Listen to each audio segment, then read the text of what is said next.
Hello students, myself Bhupen Singh, Associate Professor Department of Mechanical Engineering, रातीपड़ campus. हम manufacturing process की last unit पढ़ रहे थे मशीन, और उसमें अपन ने लेथ मशीन, जैसे लास्ट क्लास में लेथ मशीन पढ़ा, लेथ मशीन के ऑपरेशन पढ़े, लेथ मशीन के कंपोनेंट्स पढ़े, और सिंगल पॉइंट कटिंग टूल के बारे में अपन ने देखा, टूल नोमेनक्लेचर देखा उसमें कि कैसा टूल अपन यूज़ करते हैं, ठीक है, उसमें कौन कौन सी सरफेस होती हैं, कौन कौन सी एजेस होती हैं कटिंग के लिए, कौन कौन से एंगल होते हैं, वो सब चीज़ें अपन ने देखा, ठीक है। अब अपन को नेक्स्ट जो पढ़ना है, जो मशीन्स हैं, वो machine shaper, planar, milling, grinder और ड्रिलिंग मशीन, ठीक है, ये मशीन्स हैं। और इनमें अपन को अब इनका केवल एक वर्किंग प्रिंसिपल देखना है, प्लस इनका इंट्रोडक्शन देखना है, ठीक है। ये अपन को बहुत ज़्यादा थॉरली इनका नॉलेज नहीं चाहिए, ठीक है, अपन को ये थोड़ा थोड़ा सा देखना है। और फिर उसके बाद में ये आपको जब नेक्स्ट सेमेस्टर, हायर सेमेस्टर में जब जो सब्जेक्ट प्रोडक्शन प्रोसेस, उसमें फिर अपन इसको अच्छे से पढ़ते हैं, ठीक है। सबसे पहले शेपर मशीन। शेपर मशीन क्या होती है? ये एक रेसिप्रोकेटिंग टाइप की मशीन है, जिसमें अपन फ्लैट सरफेस या फिर ग्रूव कट करना है, आपको कीवे बनाना है, तो वो मशीन का अपन यूज़ करते हैं। The shaper is a reciprocating type of machine tool intended primarily to produce the flat surface, ठीक है। सबसे पहले नंबर तो शेपर का यूज अपन करते हैं फ्लैट सरफेस को जनरेट करने के लिए, ठीक है। दूसरा, वही फ्लैट सरफेस, हाँ, अगर अपन कीवे बनाते हैं तो कीवे में भी नीचे की तरफ जो अंदर का ग्रूव है, उसमें ग्रूव में जो नीचे लोअर सरफेस होगी वो भी फ्लैट होगी, तो फ्लैट सरफेस जनरेट करने के लिए अपन इसका यूज करते हैं। These surfaces may be horizontal, vertical और inclined. In general, the shaper can produce any surface composed of straight line element। कुल मिलाकर के ये है कि अपन शेपर का मशीन का यूज कर सकते हैं हॉरिजेंटल, वर्टिकल या फिर इंक्लाइन, किसी भी तरीके से जॉब पीस को यूज करने के लिए। बस अंतर इतना होता है कि इसमें आपको स्पाइरल या फिर आप इसको जिगजैग डायरेक्शन में इतना ही यूज कर सकते हैं, ठीक है। स्ट्रेट लाइन आप कैसे भी बनाएं, तो स्ट्रेट लाइन से आप इसको जो भी ऑपरेशन परफॉर्म करना है, कटिंग का या तो ग्रुप बनाना है या फिर फ्लैट सरफेस बनाना, तो वो आप परफॉर्म कर सकते हैं, ठीक। अब अपन टाइप्स देखते हैं। तो जो टाइप्स हैं वो according to the type of mechanism used for giving reciprocating motion to the ram. अब इसमें जो टाइप्स होते हैं वो हैं crank type, gear type, hydraulic type, ये 3 टाइप होते हैं। ये इसको एक्चुअली में जो रैम को अपन मोशन देते हैं ना, वो मैकेनिज्म कहलाता है, रेसिप्रोकेटिंग मैकेनिज्म जो होता है वो क्विक रिटर्न मैकेनिज्म से चलता है, ठीक है। Whitworth quick return mechanism इसमें नॉर्मल तौर पे अपन यूज करते हैं। According to the position and travel of the ram, horizontal, vertical और travelling head type, according to the type of design of table, standard shaper और universal shaper, according to the type of cutting stroke, push type और draw type. ये types हैं shaper के। ये shaper अपन देख लेते हैं। ये है शेपर, सिंपल शेपर का डायग्राम है। ये साइड व्यू है शेपर का, है ना। देखो, ये रैम कहलाती है, ठीक है, इसको रैम बोलती है। पूरी बॉडी यहाँ से यहाँ तक ये रैम कहलाती है। यही रेसिप्रोकेट होती है इस चैनल के ऊपर। यहाँ ये चैनल है, चैनल के ऊपर ये रेसिप्रोकेट होती है। ये टूल हेड है, ये टूल पोस्ट है, ये टूल लगा हुआ है यहाँ पर।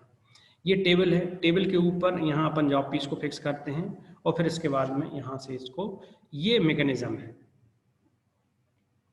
यहाँ अंदर मोटर लगी हुई रहती है, और फिर इससे इसमें मूवमेंट होता है। अंदर एक व्हील लगा हुआ रहता है बड़ा सा, और फिर उससे ये मोशन करता है रेसिप्रोकेट, फॉरवर्ड और बैकवर्ड डायरेक्शन में। जब ये फॉरवर्ड डायरेक्शन में जाता है तो ये टूल कटिंग करता है, ये ऑपरेशन परफॉर्म करता है उस जॉब पीस के ऊपर। यहाँ अपन ये भी करते हैं कि ये टेबल जो है, ये टेबल को अपन अप एंड डाउन डायरेक्शन में कर सकते हैं, जिस तरीके से आपको इसको फिक्स करना है जॉब पीस की हाइट लेंथ के हिसाब से। हाँ, एक चीज और, ये और रिस्ट्रिक्टेड रहता है कि शेपर बहुत बड़ी मशीन नहीं होती है, इस पर बहुत बड़े जॉब पीस को फिक्स अपन नहीं कर सकते। कटिंग, जब ये फॉरवर्ड डायरेक्शन में मूव करता है कटिंग टूल, तो यहाँ पर कटिंग ऑपरेशन परफॉर्म होता है, और जब बैकवर्ड डायरेक्शन में आता है तो वहाँ पर कटिंग ऑपरेशन परफॉर्म नहीं होता है। तो ये, और यहाँ से ये व्हील है, ये डाउन फीड व्हील कहलाता है। मतलब ये है कि आपको यहाँ पर जब फीड बढ़ानी है, जैसे कटिंग ऑपरेशन 2-3 बार चलने पर इसने कटिंग कर लिया, अब आपको फीड बढ़ानी है, फिर अपन यहाँ से इसको थोड़ा सा रोटेट कर देंगे, फीड बढ़ जाएगी, फिर से वही ग्रूव या फ्लैट सरफेस है उसमें से मेटल रिमूव और होने लगेगी, या तो ज़्यादा होने लगेगा या फिर वहाँ पर जो ग्रूव बना रहा है अपन वो ग्रूव बनना चालू हो जाएगा। ठीक है, ये सेपर मशीन है। प्लानिंग मशीन, प्लानिंग मशीन जो होती है वो सेपर का ही अपग्रेडेड फॉर्म है। सिर्फ अंतर इतना होता है कि सेपर में हमने single point cutting tool use किया था, वहां हमने एक चीज और क्या देखी थी कि भाई उसकी टेबल इतनी बड़ी है कि वो जॉब पीस एक लिमिटेड साइज की ही हम जॉब पीस को वहां पर फिक्स कर सकते हैं, ठीक है, या उस पर माउंट कर सकते हैं या उस पर ऑपरेशन अपन परफॉर्म कर सकते हैं। बट प्लानर के साथ में ऐसा नहीं होता है। The planer, like a shaper, is a machine tool primarily intended to produce plane and flat surfaces by single point cutting tool. वैसे की वैसे ये जैसी सेपर है वैसे के वैसा प्लेनर भी कहलाता है। ठीक है, मेटल रिमूव करना है इसको भी सिंगल पॉइंट कटिंग टूल से ही अपन को मेटल रिमूव करनी है, फ्लैट सरफेस जनरेट करना है या ग्रूव बनाना है। ठीक है, वही सेम चीज होती है।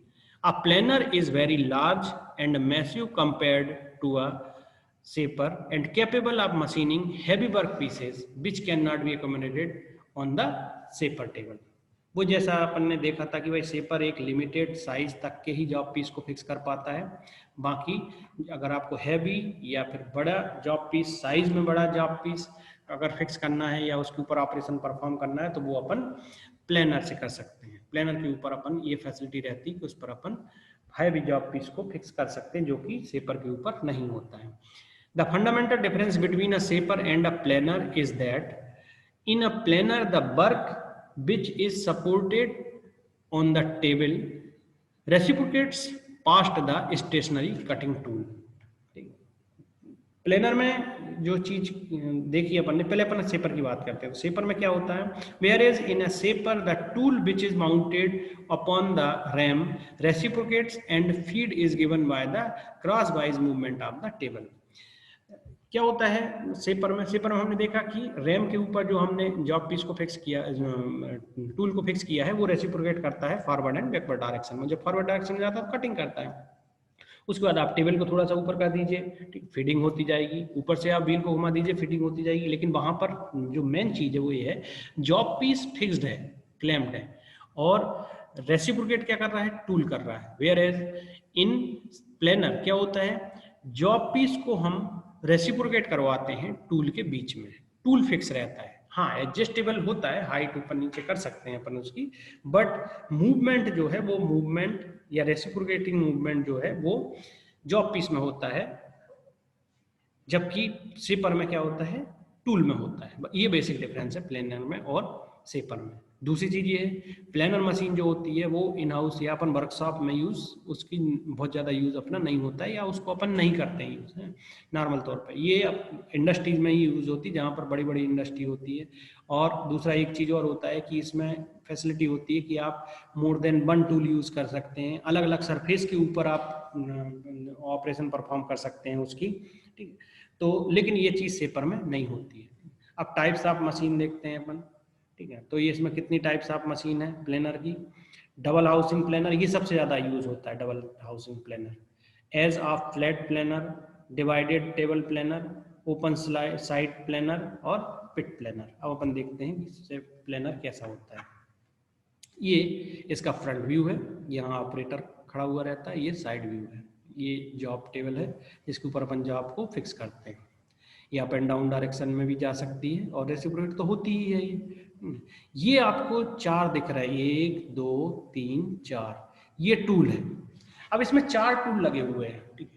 और इन टूल, ये टूल पोस्ट हैं 4 अलग अलग, इनकी पोजीशन भी आप कर सकते हो, अप एंड डाउन डायरेक्शन कर सकते हो, ये नीचे की तरफ ऊपर की तरफ आ सकते हैं, ये भी ऊपर नीचे हो सकते हैं। तो यहाँ पर जो जॉब पीस हम फिक्स करेंगे, उस जॉब पीस की साइड सरफेस के ऊपर भी अब कटिंग हो जाएगी, और जो ऊपर की टॉप सरफेस है उसके ऊपर भी हो जाएगा। इसके साथ एक और फायदा है, जैसे आपको अगर इंक्लाइंड सरफेस आपने लगा दी यहाँ पर, तो उस पर भी यहाँ से कटिंग हो जाएगी, या जो आपको ग्रुप बनाना है वो चीज आ जाएगी। प्लस इसमें अगर आपको एक टूल को ज्यादा फीड देना है, एक तरफ हमको ज्यादा ग्रुप बनाना है ज्यादा गहरा, तो वो भी कर सकते हैं, इसको ज्यादा कर दीजिए, इसको कम रहने दीजिए, तो वो ये फैसिलिटी है। प्लस यहाँ से जो जॉब पीस, और जॉब पीस की साइड सरफेस भी आप अगर फिनिश करना है तो साइड से भी हो जाएगा। मतलब एट अ टाइम हम इसमें 3 सरफेस के ऊपर आप ऑपरेशन परफॉर्म कर सकते हो, जो कि शेपर में पॉसिबल नहीं है।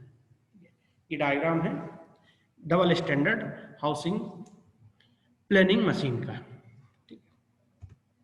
अब आते हैं अपन मिलिंग मशीन के ऊपर। मिलिंग मशीन नॉर्मल तौर पे एक मशीन है जो कि गियर प्रोड्यूस करने के लिए यूज होता है, बहुत ज़्यादा यूज होती है। गियर स्पेशली गियर के लिए ही यूज करते हैं इसको। बाकी अपन इसमें कटिंग या ग्रुप बनाना तो वो भी किया जा सकता है। आपको लेंथ में कीवे बनाना है तो वो चीज़ भी हो जाती है इससे, लेकिन अपन सबसे ज़्यादा यूज करते हैं इसको तो वो है ग्रुप गियर बनाने के लिए। A milling machine is a machine tool that removes metal as the work is feed against a rotatory multiple cutter। ठीक है, इसमें मल्टी पॉइंट कटर अपन यूज करते हैं और वो रोटेटरी मोशन में रहता है, लेकिन अपन वर्क पीस को फीड करते हैं उस रोटेटरी मोशन के अगेंस्ट में। इसका मतलब है कि आप इसमें जो टूल है उसको तो रोटेट करवा रहे हो, लेकिन उसमें मूवमेंट नहीं दे रहे हो कि वो अप एंड डाउन डायरेक्शन में या front back left right inside outside वो मूव करे। तो मूव क्या करता है, जॉब पीस मूव करता है। The cutter rotates at high speed and because of multiple cutting edges it removes metal at a very fast rate। जब अपन इसको रोटेट करवाते हैं तो वो हाई स्पीड पर रोटेट करते हैं। जितने भी टूल होते हैं जो कि रोटेटरी मोशन से अगर वो जॉब से मेटल को रिमूव करते हैं तो वहाँ पर अपन हाई स्पीड में ही रोटेट करवाते हैं, क्योंकि दोनों का मटेरियल हार्ड होता है। ट्विस्टिंग मूवमेंट के कारण टूल के डैमेज होने की पॉसिबिलिटी रहती है, इसलिए उसको हाई स्पीड पर रखते हैं, फीडिंग थोड़ी सी कम रखते हैं, फिर धीरे धीरे करके उसको इंक्रीज अपन कर देते हैं।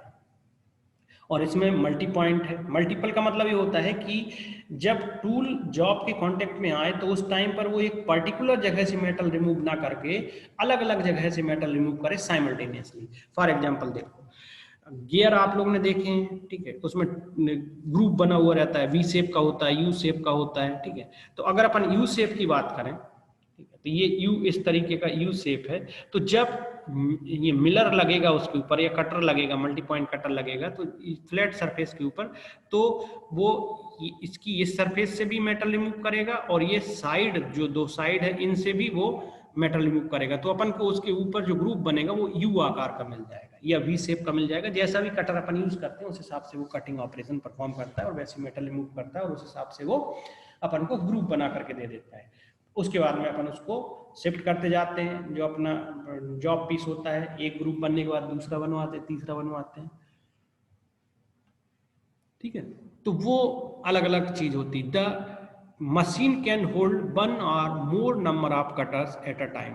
वो ज्यादा मतलब अगर आपको 2-3 कटर भी यूज करना है तो अपन यूज कर सकते हैं और वर्क के ऊपर फिक्स करते हैं। वो भी अपन डायग्राम में देखेंगे तो समझ में अपन को आ जाएगा। टाइप्स ऑफ मिलिंग मशीन देख लेते हैं।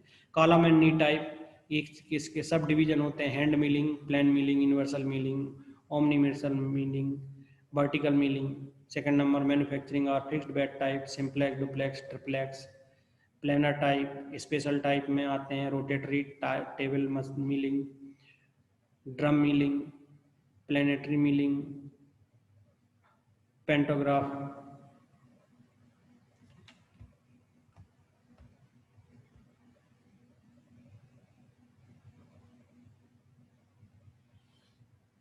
ठीक है, ये इसके टाइप्स हैं।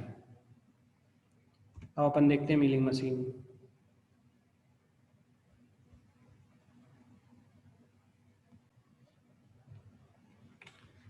मिलिंग मशीन ये देखो, इसमें आप अगर देखेंगे तो ये कटर है, ये आर्बर है, इसके ऊपर एक कटर फिक्स है। तो ये यहाँ पर अगर अपन को जैसे ये जॉब पीस है, इतना ये टेबल है जॉब पीस की, इसके ऊपर अपन जॉब पीस फिक्स करते हैं टेबल को, ये माउंट रहता है यहाँ पर जॉब, और ये कटर रोटेट होता है। उसके बाद में हम इस टेबल को ऊपर ले जाते हैं और फिर यहाँ से इसमें हम कटिंग ऑपरेशन परफॉर्म करवाते हैं। तो यहाँ पर आप नंबर ऑफ कटर्स और यूज कर सकते हैं, ठीक है।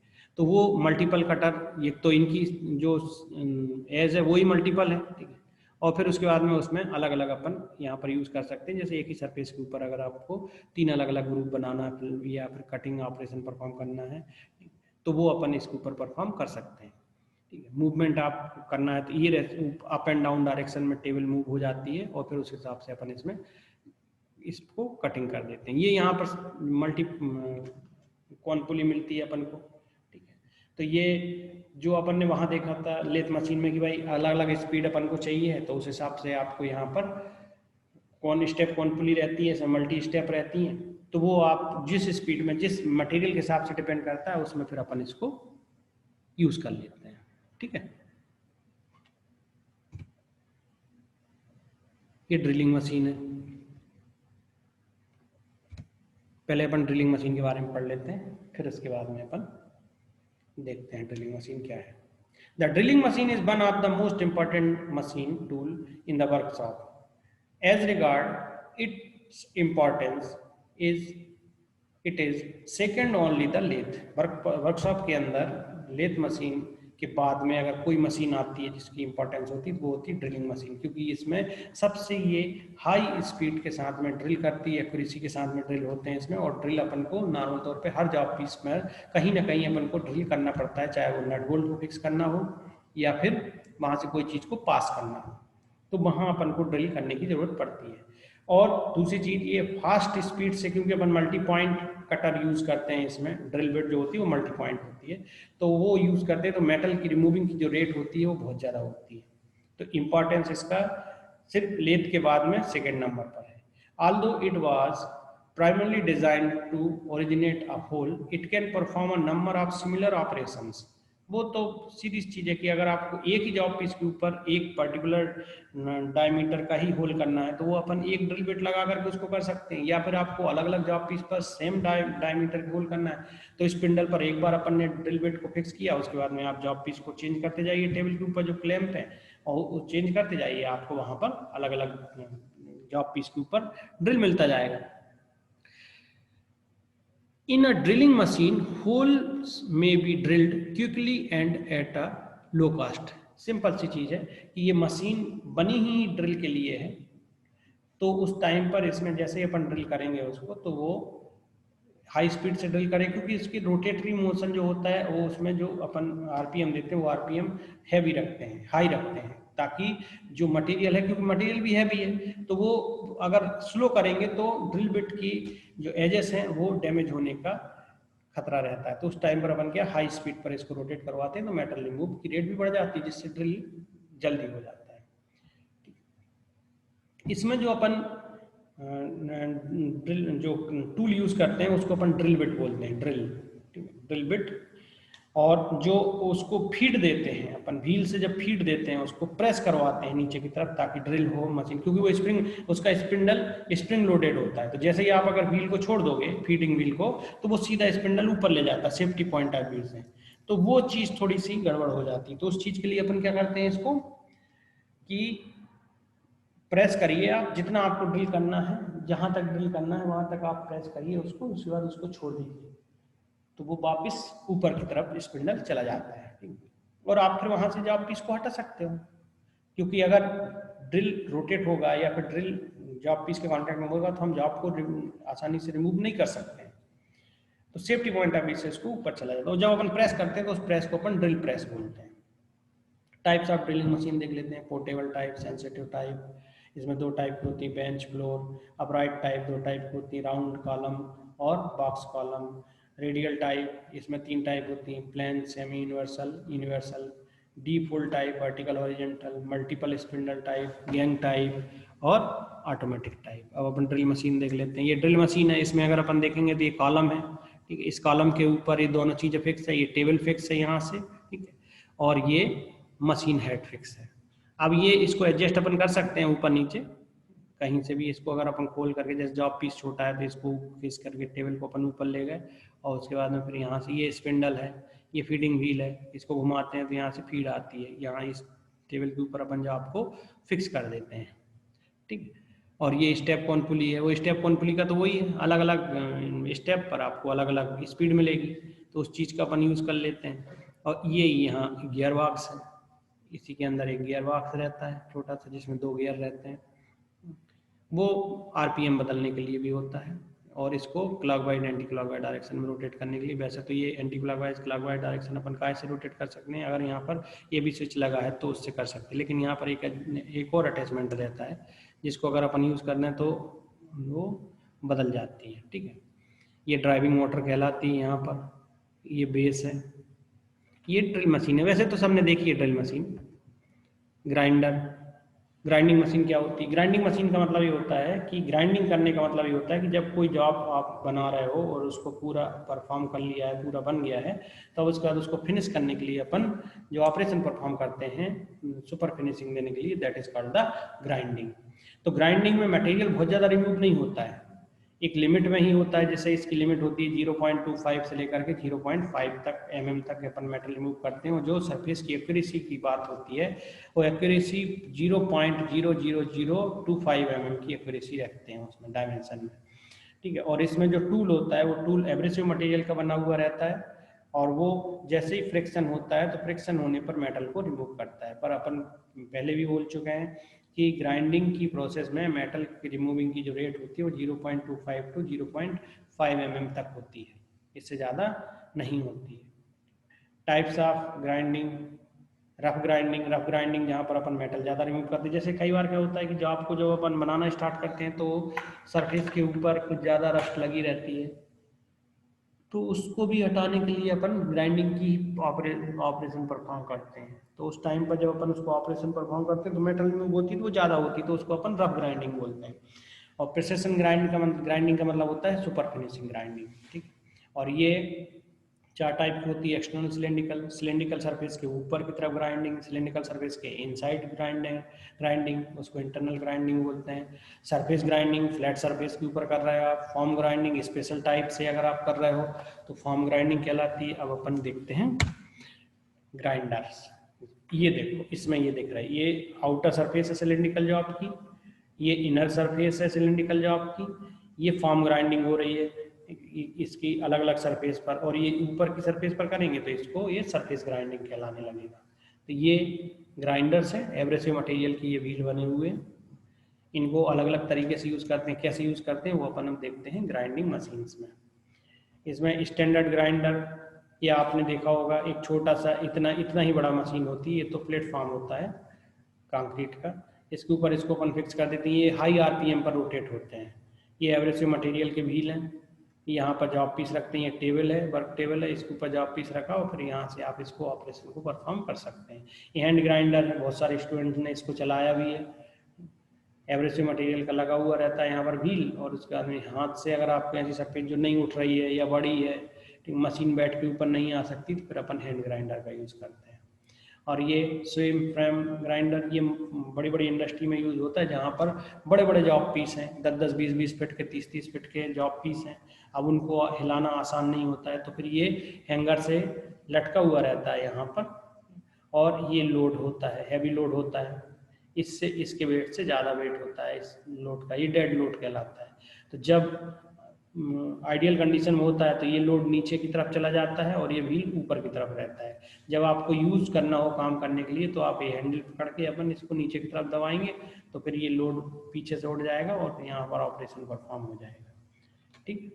ये है अपनी ग्राइंडिंग मशीन। और इस तरीके से अपन ये जो आपको क्योंकि इन मशीन्स के बारे में जो आपको पढ़ना है तो ये प्रोडक्शन प्रोसेस जो आपको सब्जेक्ट है उसमें आएगा हायर सेमेस्टर में। फिर उस टाइम पर अपन को इनको अच्छे से सारी मशीन के बारे में पढ़ना है, इनके ऑपरेशन परफॉर्म करना है आपको, फिर उनका प्रैक्टिकल करना है, तो वो सब चीज़ें वहाँ पर आएंगी, तब अपन इसको फिर से देखेंगे, ठीक है।